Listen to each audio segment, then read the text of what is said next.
First of all, thanks for joining on a Sunday evening.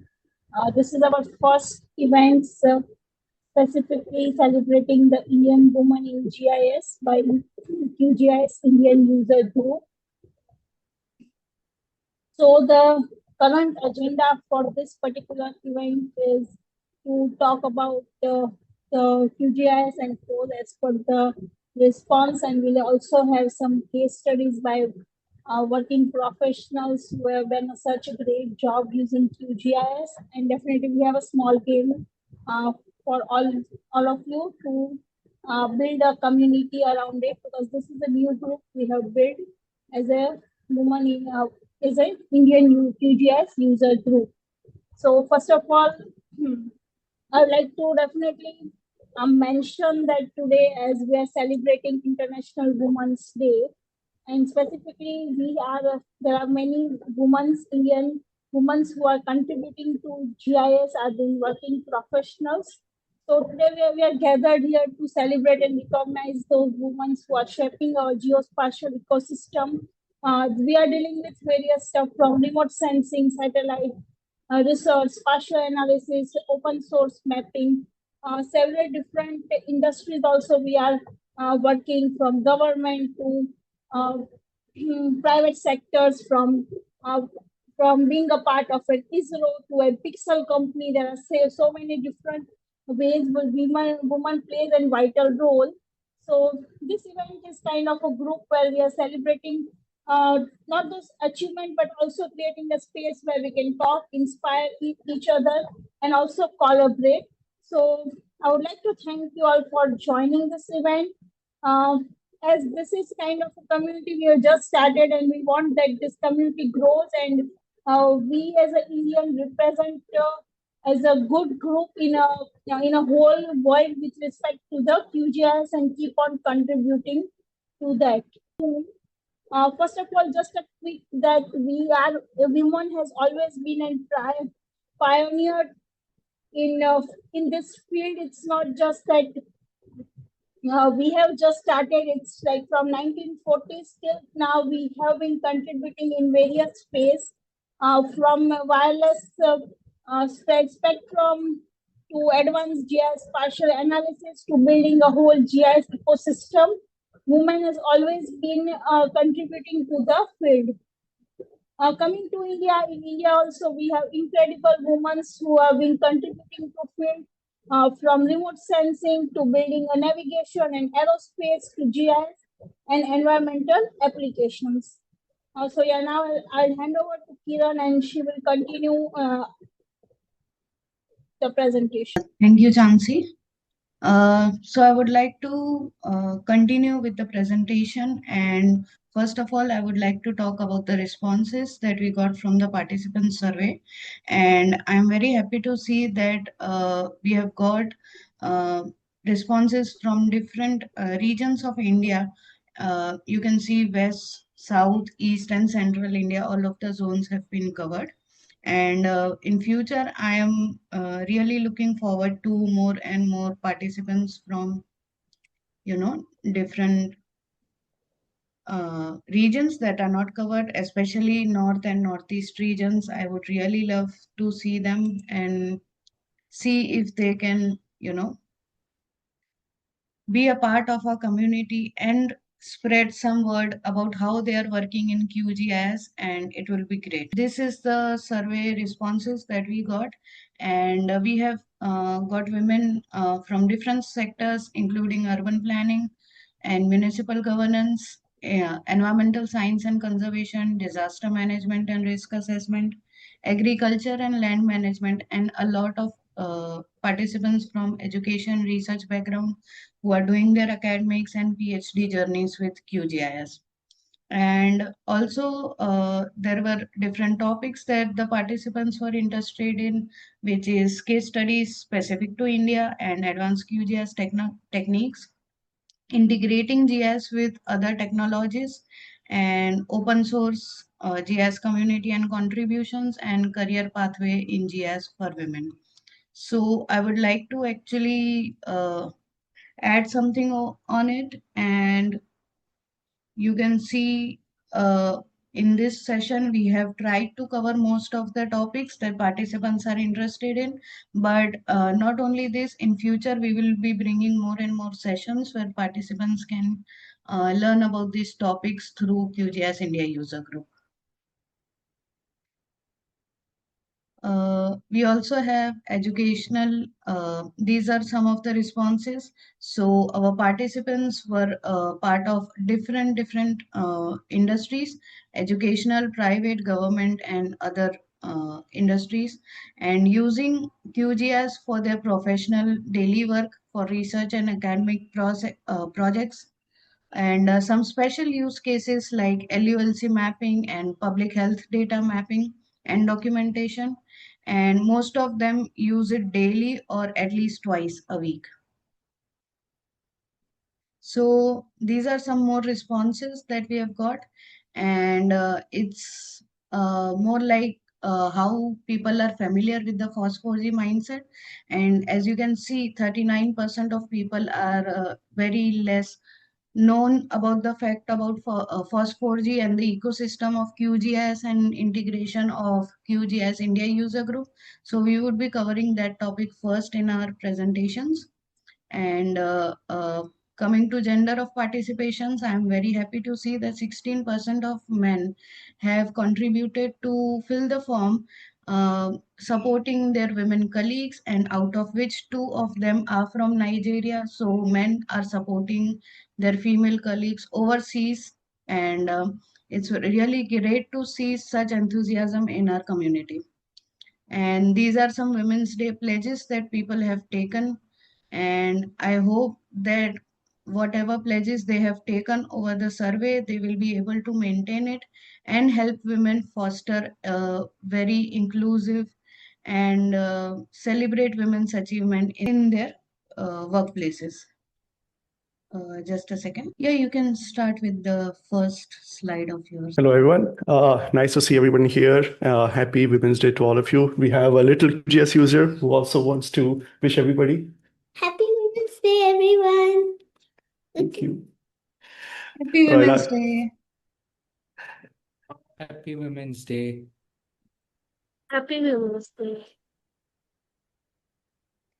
I will talk briefly about the FOSS4G ecosystem and our QGIS user group that is organizing this event. Globally, there is a vibrant ecosystem around free and open source software for geospatial, and this ranges from everything from operating system to software packages to communities like OpenStreetMap and OSGeo chapters. Globally, these communities have been quite active and supporting users. In India, we haven't seen a lot of this community being very active. After a long time, we organized the FOSS4G Asia 2026 conference in Nashik. It was earlier this year. And again, there was a lot of interest. We had a community that showed up in person across the spectrum of the open source ecosystem. And it was a great meeting. We want to continue organizing such events and having this community come together. We are already starting to plan for FOSS4G India, which will bring all the Indian users of the open source geospatial software together in 2027, and we plan to have this as an annual event for all of us to get together. Out of all the software that people use in geospatial, QGIS is one of the most popular software. For QGIS itself, India is the largest user base of QGIS. So we have more users in India than anywhere else in the world. And so far, this user base was not very well connected. We didn't really have a way for connecting with each other, supporting each other, and also knowing what everybody else is doing. So recently we have started the QGIS India User Group. This is an official user group of QGIS. It's a community of users who are passionate about open source and want to help promote open source and help its adoption. Again, this is an open community. Anybody could join. We even have people outside of India. And again, we welcome everybody. The community is organized on Telegram. We have a mailing list. There's also a LinkedIn group. If you haven't joined yet, I encourage all of you to join our various channels, and this will help you connect with the community. You can ask questions. We have a lot of expert users there. You can share your knowledge. We have a way for you to contribute content. There's a website which is live, which is already hosting a lot of incredible content, so you can contribute content. And we have a lot of people who are very actively volunteering and organizing different things. For example, Kiran and team have been organizing events like this. So if you want to help with organizing such events or help the user group, please join. All the information is there. If you just scan the QR code, you'll find the information on how to continue. That's it from my side. I'll hand over to Kiran. So one other topic that most of our users were interested in was the career pathway for women in GIS. And as you can see, it's a multi-scale ladder that initially we get entry-level roles like GIS technician, mapping analyst, and remote sensing assistants. With over the years and whatever specialization you work in, you get specified to different sectors of GIS, which is environmental GIS, urban and drone mapping, or geospatial AI. And people are using a lot of software knowledge in that. And moving forward, and if you give more years to the industry, you move towards the leadership role like project management, data scientist, and solution architects. And obviously, if you grow more and more in the industry, you pave your way above this hierarchy. And it is not just that we as a India user group, we are not just portraying these roles, but we also help women get whatever job achievements they are looking for, or whatever you know work, if they want any help with work or any workflow they are stuck at and they can't work with anything, or they can't get their specified results, they can just reach out to us and we would be really happy to help all of them. And recently I would like to extend my thanks to Ujwal, who had been helping one of my friends, Sanjana, and to get a job in drone data processing. And that's how India User Group as a community helps build women leadership in GIS. Next up, we have presentations from different participants. So first of all, I would like to call Sutapa Bhattacharya, and she will be talking about Git, the cornerstone of QGIS documentation. Over to you, Sutapa. Yeah. So, am I audible and visible? Yeah. Happy Women's Day to all of you. Before I start, I would like to say thank you to Kiran for this opportunity. So, my presentation is all about Git and how it is related and how it takes a very vital role in QGIS documentation. So, let's dive into it. Please let me know my screen is visible or not. Yes, we can see your screen. Yeah. So before I start, I would like to introduce myself. I am a community evangelist by passion and GIS engineer by education. I have organized several open source meetups in my city, and I have been a speaker on those meetups and as well as in conference like Config Management Camp back in 2023. I am a documentation writer in several open source projects like Ansible and recently in QGIS. In my early career, I started my journey as a curriculum developer and geography teacher in several schools, and I'm a trained classical dancer too. So now the main part is the QGIS documentation and Git and how these two are related with each other. So QGIS documentation is hosted in GitHub, and Git, if you don't know, is one of the most fundamental pieces of technology in QGIS. In a project, it is very important to maintain a standard and universal way of workflow. QGIS documentation also follow the same pattern where the contributors, those who are working in the QGIS documentation, they follow the same pattern and there is no deviation from the main workflow. So this is the most important and beautiful part of the Git which maintained in the QGIS documentation. So coming to the next part, what is Git? So Git as its whole is a version control system and it is most widely used VCS in the world.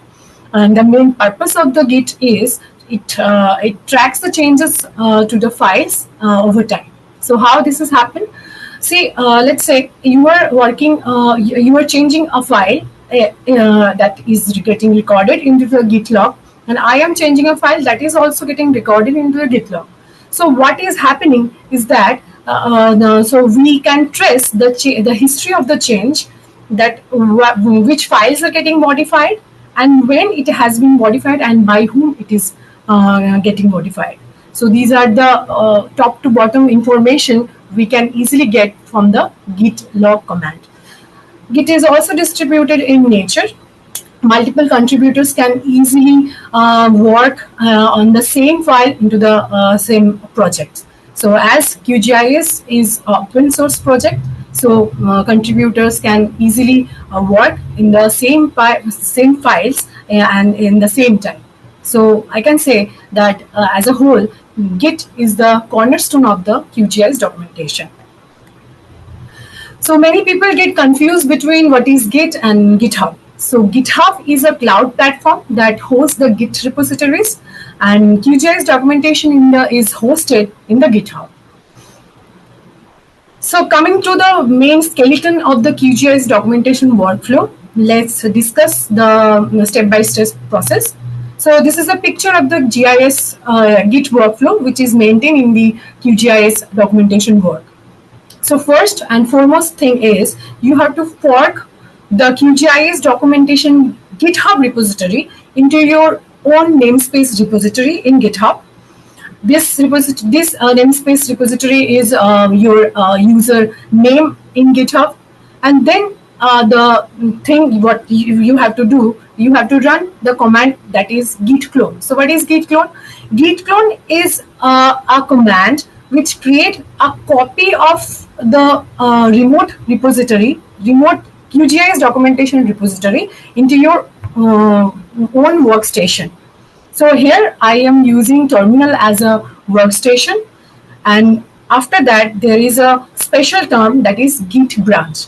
So it is a very popular platform where contributors can easily contribute as doing independently lots of development, like adding or deleting some information, adding some screenshots. They can fix some typos, anything they can do what has been instructed. And after that, before doing that, they have to keep two things in their mind. That first, they have to create one issue for they have to create one branch for the separate issue, and number two is they have to keep in mind to work in a separate branch. They should not disturb the main or the master branch at any cost. So these two are very important thing to while you are working in Git. So next, what you have to do is you have to write the commit message what you have done, and after writing your message, the important part that is you have to run the command that is git add, git commit, git push. I'm telling one by one what are those. So git add is adding the updated file name, and git commit is you have to write the message that what update you have done, and after that you have to push the git through git push command into your own namespace repository. So after doing lots of these work, then you will understand that at this point of time your changes are made and it is present in your own repository, not in the main QGIS documentation GitHub repository. So how you will bring all those update in your main QGIS documentation repository? The answer is creating a PR. That means creating a pull request. So you can raise a pull request from the QGIS documentation repository pointing to your namespace QGIS documentation repository. So after that, reviewers will come and they will review and may propose some changes or modification if needed, and they offer some suggestions,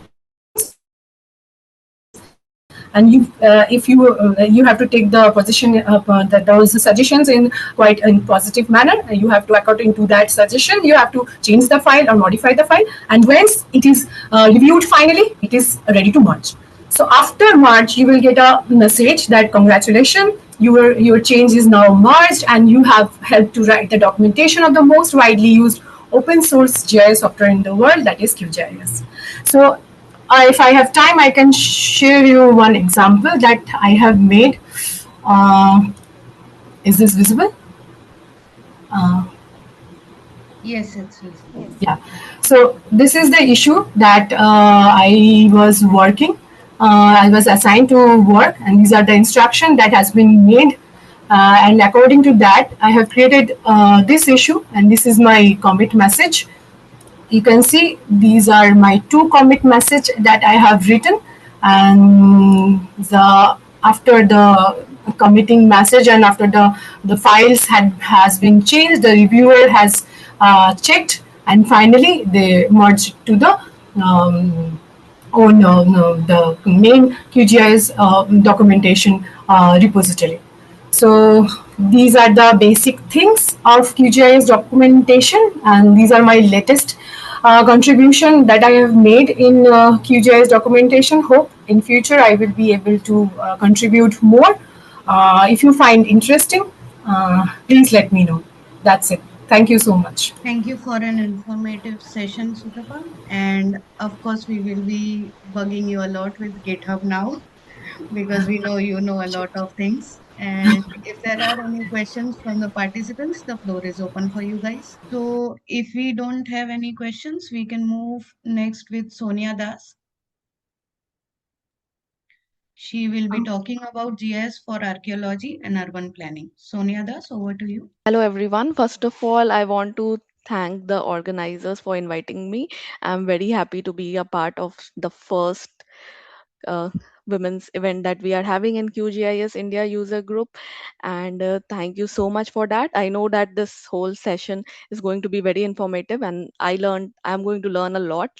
I didn't know about Git, and now I know. So, looking forward to other presentations as well. So, I'm Sonia. I currently live in Bangalore. I studied civil engineering and geoinformatics. And like many of you, I was also very much fascinated by how our cities work, and that is where the growing interest in GIS come. I have used geoinformatics for landscape archaeology, for defense, for urban planning, and today I'm going to talk about how I used it for archaeology and urban planning. My first few years were a lot of Indian satellite data, and I started in a time when NRSC used to give data in CDs. So we used to get like these hard copy CDs for resource data and cartosat stereo data. So one of the image that you see, which is a digital elevation model, that this has been created from cartosat stereo data. I feel like not much is spoken about photogrammetry, which is also like a very essential skill in geoinformatics, and it's like I feel like it was really fun for me to do it, which is that we were creating high resolution dem from stereo data, and we used to use those red cyan 3D glasses and observe these archaeological mounds. So what you see as red are high elevation, and this is how we recognize some of the archaeological mounds in Nalanda.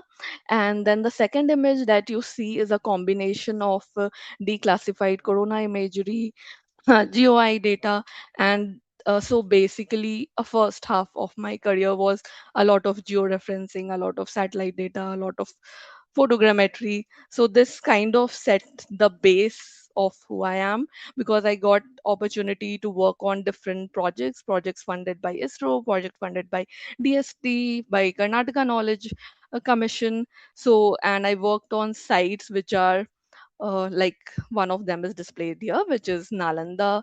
But I worked on Nalanda, Bodhgaya, Vikramshila.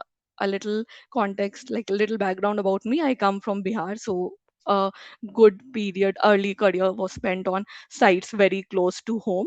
So, and it was like really interesting work that I did. I got a lot of opportunity to present at conferences, and the work on Nalanda also helped me do different things. Like I little bit moved away from GIS and I started doing radiocarbon dating, and I had an opportunity to go to a lab in Hungary. So also want to point out that how this industry has helped me shape my career. And to the next thing that I want to talk about is geoinformatics for personal projects, because I feel like your personal project, weekend project, hobby project, as I popularly call them, and I post about it on LinkedIn, is also kind of important, because that gives me the space to bring together everything that I know and like certain topics that I'm very passionate about. So for example, I live in Bangalore and I'm very passionate about what I see around me. So this particular slide that you see is basically a Google Earth Engine web map, and I have used QGIS and georeference corona imagery and merged them. So you have whole of Bangalore. So you can basically use this web map to see how Bangalore looked in 1965. And again, this is something which came from a curiosity of how different parts of Bangalore grew and how it looked, and how Janagar and certain parts that are planned, how do they look? So this was my inquiry, this was my curiosity, and that's how I do my personal projects. Everything that I'm curious about, and then I put it on LinkedIn, and I really like how people interpret it in different ways. So that was one.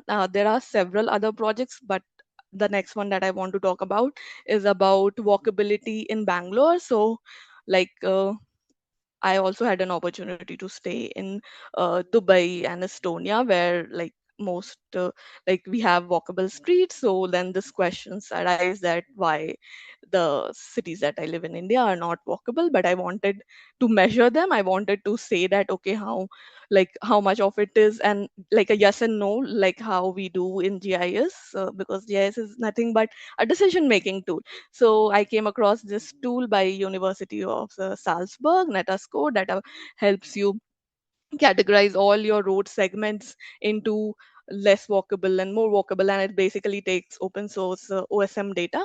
And I feel like this is also a very good example of combining all open source tools. So in this particular map that you see, QGIS has been used for visualization. This also I like I wrote a blog about it, and I presented it in LinkedIn, and got a lot of people interested. So yeah, that's like about some of my personal projects. And what I have learned from putting my work out there is that everyone sees data differently. Like for example, the corona work that I did because I wanted to see the urban growth in Bangalore. But the organization that I worked with, the Mott Foundation, when I applied for a job, for them it was seeing the stormwater drain network in Bangalore, which is some of which has been built upon. Then for a lot of other people, it was Lost Lakes in Bangalore. So that gave me like that was a learning for me, that it's important to open up the data. It's important to talk about your projects because everyone sees data differently. So that is also a kind of learning for me, that I might have done something thinking that okay, this is the end result, but everyone has like a different view about it, because everyone sees the city differently. Then I have saved the best for the last, which is the last 1 year of my life, which was a project by Mott Foundation where I worked. So it's called Stormwater and a City, a dashboard for stormwater drain awareness and action. And the map that you see is again visualization in QGIS. But just to give you context about Bangalore, we have 5 valleys, and we have around 842 kilometers of stormwater drain. And what this project essentially wants to do is to make citizens aware of this stormwater drain network. So for this we had a typology workshop where we wanted to classify the drains based on their urban adjacency, and we invited citizens, different working groups that are working in Bangalore, everyone in the same room to discuss about this. Then there was a masterclass. The video is available on YouTube, which is about stormwater drain networks, governance, and all the other factors related to that. There was guided citizen audit, and now like if you're in Bangalore, you can participate in citizen audits. That's what is happening in the project now. So what I did and what I really enjoyed doing was the workflow. So you basically have a open source app called ODK Collect, and then the forms are made in Kobo Toolbox. So how like everything is integrated and how citizens on field use this particular app, and we get data in GeoJSON and CSV, and then how it goes into a dashboard. So this whole workflow of how data flows is something that I feel like this is what I'm going to enjoy doing more and more often. So this is what has been very important for me.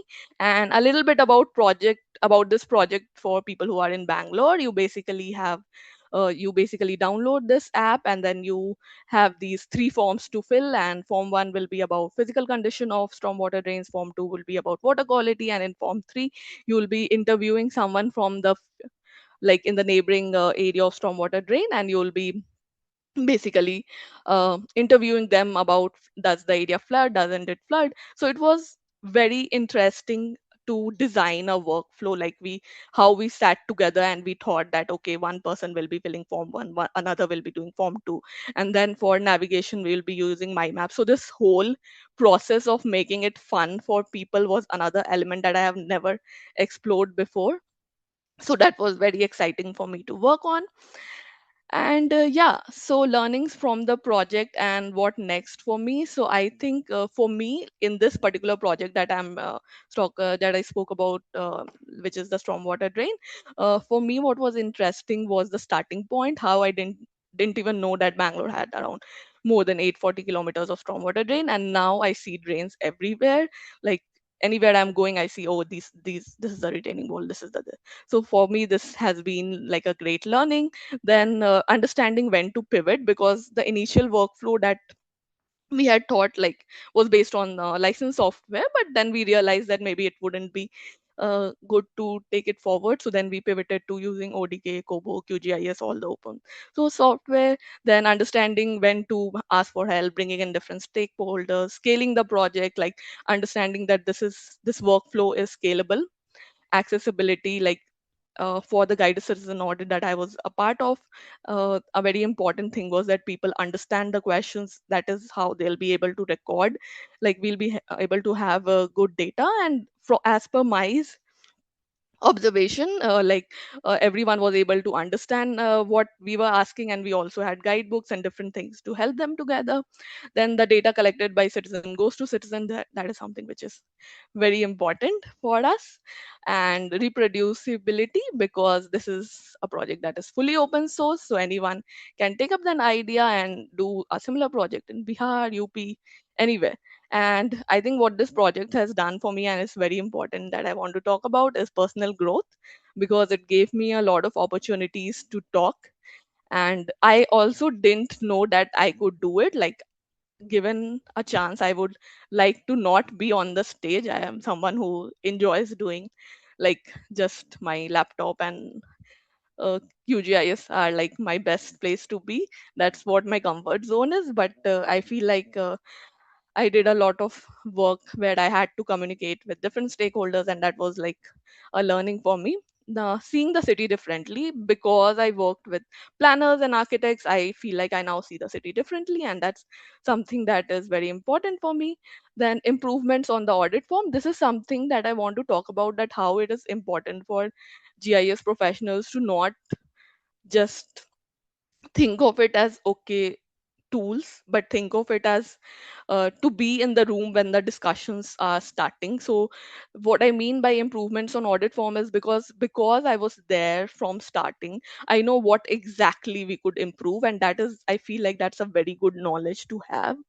And I feel like it's also a good opportunity to acknowledge something that we don't talk about in technical platforms, but maybe we should, is about having team, just an awesome team and good mentors. And I feel like in GIS no work can be done alone, you always work in a team. So yeah, I would like to give a huge shout out to the awesome team at Mod. And it was only because all of us came together and we loved the city that we live in, that we were able to create something wonderful. So that's me. Thank you so much. Thanks a lot, Sonia. With your projects, we could see that GS not only used in personal projects but community upbringing with all the stormwater project and all the data that you have collected from the field. It's very important for our community to know that we are there for each other. Thank you very much. Next up, we have Jyoti Singh, and she will be talking about storytelling with QGIS, which is a very interesting part because these days everyone wants to learn that. Over to you, Jyoti. Thank you so much, Kiran, and very happy Women's Day to everyone. Happy And Women's Day. thank you for organizing this event and taking the initiative to and giving us a platform to share our work using QGIS and other open source tools with the larger community. I'll start sharing my screen. All right, great. All right, so I'll take around 10 minutes to share how at WRI India we tell our stories with maps and use them to raise awareness around specific global themes. So I'm working as a senior program associate at WRI India, and I've been with them for the past 5 years almost. So I have learned a lot in these past 5 years. I started as a remote sensing and GIS analyst, and over the time, I found my passion with cartography and telling stories with data, and how we use a social media platform to share those stories. So I'll just take you briefly through the process that we follow at WRI India. So here I'm showing a simple four-step process that we follow to arrive at a final product, whether it's an infographic or an animation or a map for storytelling. And the first important thing that we do is defining the narrative. Usually, when any international observance arrives, we try to understand the theme of that observance and also focus on building a narrative that intersects with our ongoing work at WRI India. Then we start looking for data that helps us in conveying that narrative. We often look at open source data and look for the evidence that supports that narrative that we define in the first step. And then we start creating visualizations using open source tools like QGIS to turn data into readable insights. And this is also the step where we bring in our in-house graphics team to help us in choosing appropriate color palettes and deciding on any extra visual elements that we need to add, like symbols and different shapes. And then finally, we arrange everything together in a canvas. And also, our graphics team works on adding graphical elements in the background to make a simple technical visual into an engaging one. And this slide is to simply show the central nature of the narrative. So just want to reiterate that everything that we do, all the tools that we use, the data we use has to be centered around the narrative. So for data wise, mostly we use open source tools and open source catalogs like Google Earth Engine catalogs or community catalogs for remote sensing data sets. Then we pair them up with ancillary data like from Census of India or from economic census. And tools wise, as I mentioned, we definitely use QGIS for cartography. For processing, also we use Google Earth Engine, Python, and QGIS. And then we convert them into final products to share as a social media post. Now, there are different types of formats that we use. Sometimes we use infographics, sometimes we create standalone maps, animations, or 3D maps. And now I'll share a few examples dissecting this four-step process for storytelling. So this is the most recent one that I've worked on. It's an animation showing the PM 2.5 concentrations across the Indo-Gangetic Plain. And this was a part of this perspective blog by my colleague at WRI India. Her name is Nitisha Singh. She wanted to focus on telling a story of air quality in Gorakhpur. and that we should give equal priority to smaller cities like Gorakhpur and larger cities like Delhi. So naturally, we highlighted Gorakhpur with the larger font than the rest because that's the center of our narrative in this case. And for the air quality data, we used PM 2.5 concentrations that we retrieved from Google Earth Engine. And we wanted to highlight the fact that pollution levels rise in the post-monsoon season. So we aggregated them monthly from a period of 2000 to 2021. And we used a palette of reds, oranges, and yellows because these colors impart a sense of alarm and urgency. And we have overlaid it with the terrain. You can see the terrain also, which gives a 3D sense in a 2D plane. And another detail that I would like to highlight is this Himalayas spread across. And also we made it bold to share a story that these mountain ranges trap the air, which contribute to the stagnation of pollutants in the entire plain. So, and along with that, we have also used very small, tiny dots for the cities, for the other cities to add enough geographical context to represent their location in the extent that we have used. And if you notice the boundaries also, we have made them very subtle so that they don't take away a lot of attention. The attention should be on the planes that we are focusing on in this story.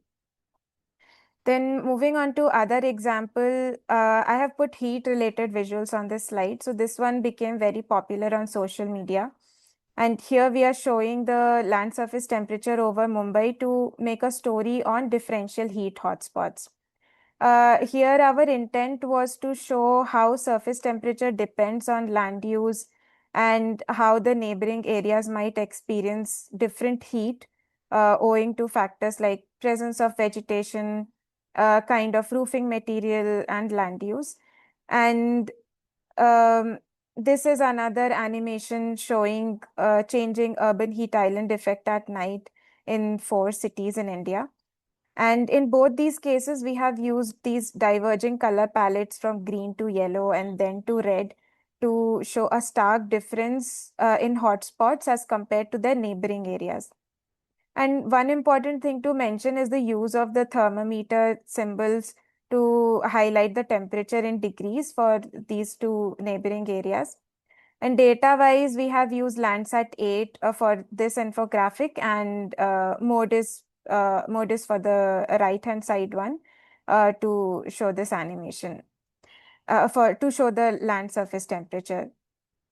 And all the visuals that I'm showing on this slide and on other slides, I mean, we have prepared them using QGIS. Then this is another thermal stress related example where we wanted to convey a heat story at national scale. So if you see, as you see this animation moving to April, May, and June months, it changes to deep red and for almost the entire country, and it gives a sense of discomfort.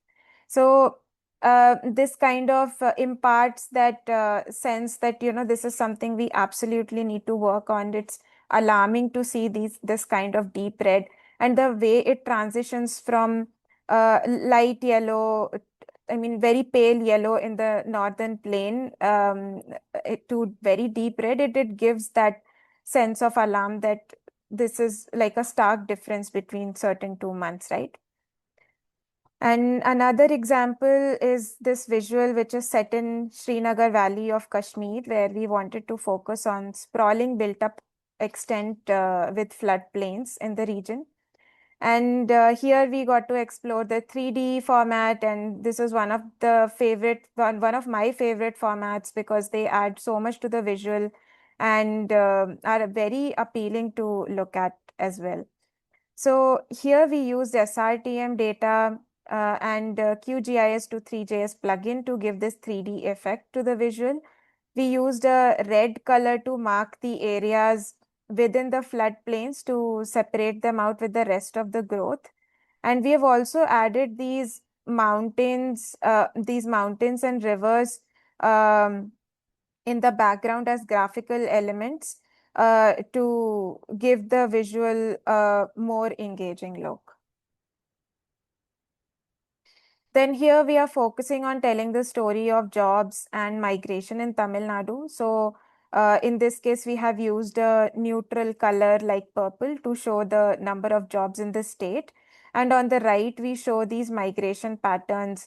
So the story focuses on highlighting how these two parameters are correlated and they impact the employment and the migration in the cities in Tamil Nadu.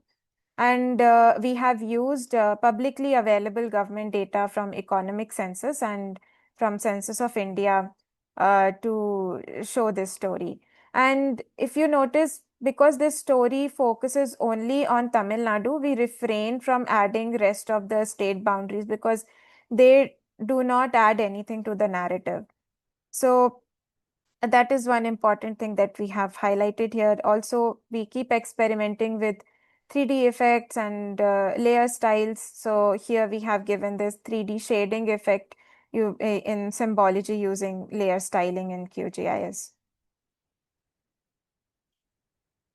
And here I'm showing a few examples from my personal entries to the 30-day map challenge I participated in.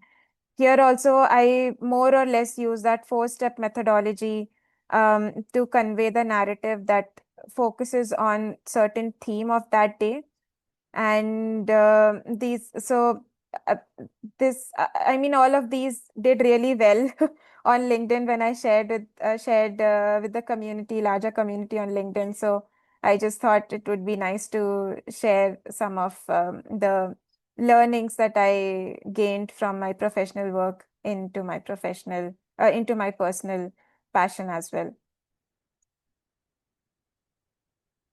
And here I have shared a few examples, blogs, posts, where we have used maps to convey a certain story. These are like broader stories. They are not just LinkedIn posts, but also some blogs, which kind of convey the story in depth, which we wanted to convey with maps. And the last one, this one is my personal blog on mapping night lights using QGIS and Google Earth Engine.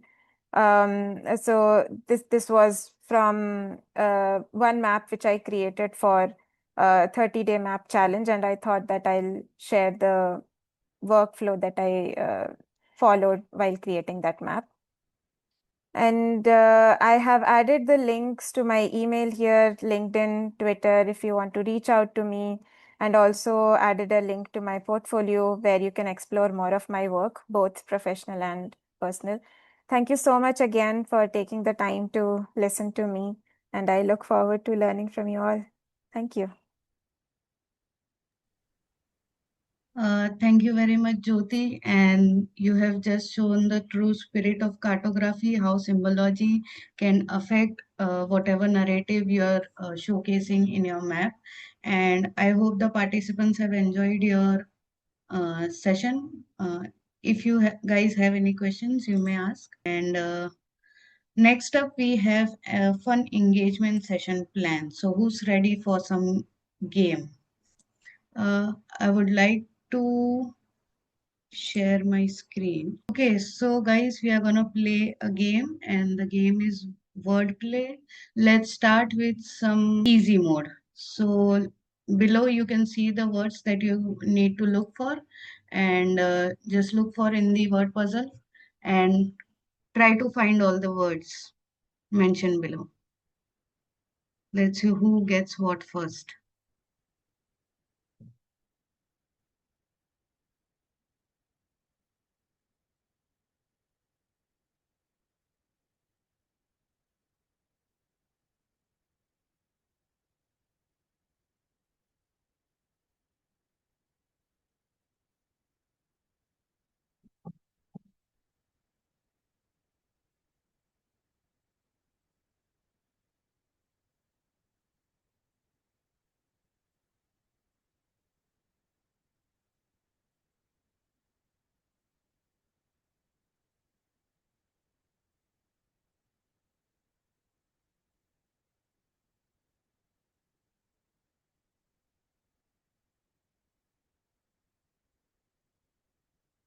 Okay, so very active participants. Next up, we have another, which would be the medium one.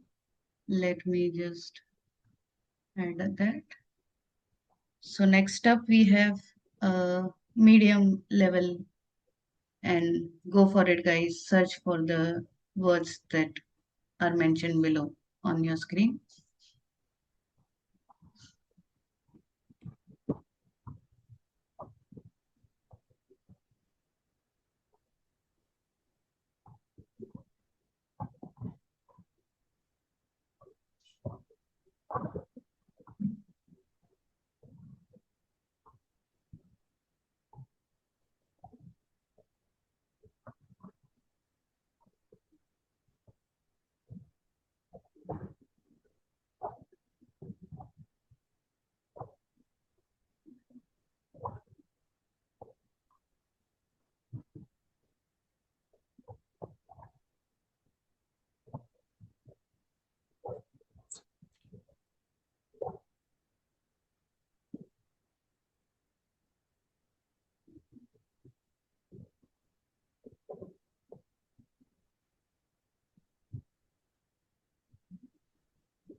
And again, you guys have done very well. We have one last level of this game, and let me add the harder version.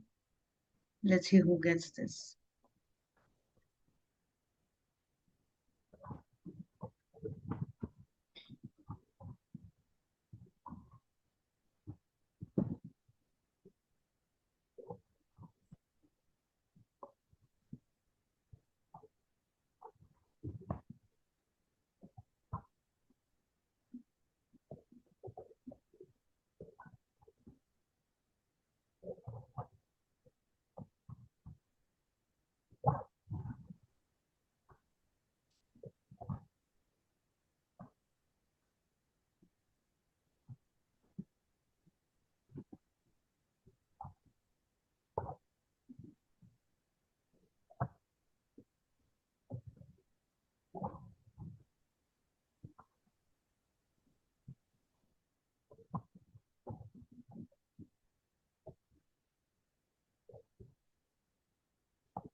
Next.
Iko. Good. Next. What are you doing?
Everything done, ma'am.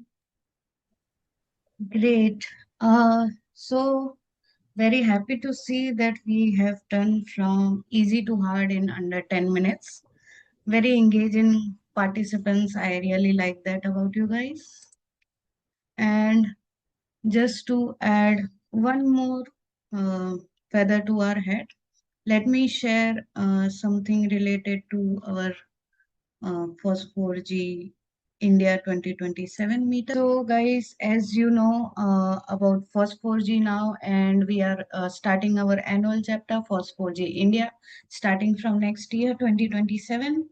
But it's a very long route to go, and you can just go to our page fos4g.in, and you'll see all the details about this, how you can help us and other FOSS4G events around Asia, which are done or coming this year. Okay, so you get all the details how you can support for FOSS4G India. You can bring in sponsorships, volunteer with us, and attend the conference, spread the word however way you feel confident, you feel comfortable. We welcome everyone of our participants to support our initiative. And how you can support us in many more ways, you can just fill this interest form and you can see all the questions here, whether you want to help organize or which part of the region India you want the event to be hosted, and what are the communication channels you would be supporting, and any suggestions, recommendations that you have. And optionally, your email ID if you want to submit any case studies or anything, if you know someone from your university or whichever institutions you are working in, just spread the word. And we are looking for more and more participants next year. And we hope this is just a pre event survey. We are just sending it out to as many people as possible, so that people can just visit our website and just support the cause as much as possible. Thank you. Let's hope we get to build a big community by then. And as a India QGS user group, we will be hosting some more small events, virtual and in person, maybe throughout the year, so that we can, spread the word more for FOSS4G India.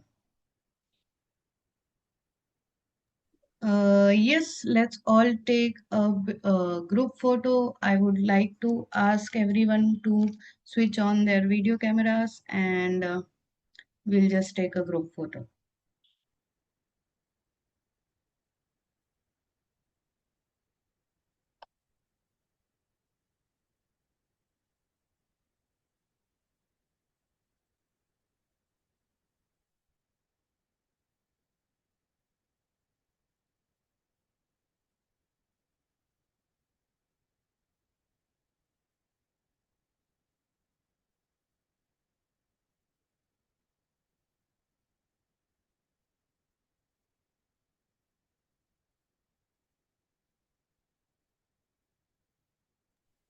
Okay. Yeah, so I've taken the photo.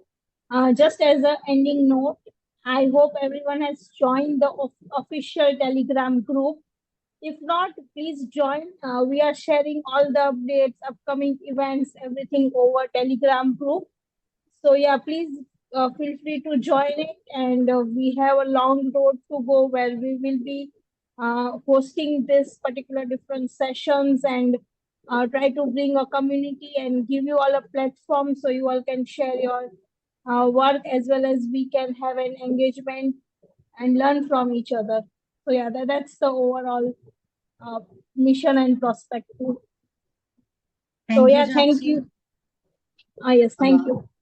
I have also pasted the link to QGIS in.qgs.org, from where you can access all the social media channels, and you can join the Google user group, Telegram user group, and LinkedIn user group. Whichever platform you feel comfortable with, you can just use this link. You can go to, you know, in.qgs.org, and you can just go through about us and how you can join different channels and everything. You'll learn more, and if you want to submit any case studies that you would like to be hosted on the website, just send us an email and we'll reach out to you and help you write a very constructive article. With this note, I would like to end this session. Thank you everyone for joining our session today, and we love to see all of the participants, and I hope we get to connect more and more in the future. Thank you all. Thank you. Thank you, guys. Thank you. Thank you. Bye. Thank you, everyone. Thank you. Thank you, everyone.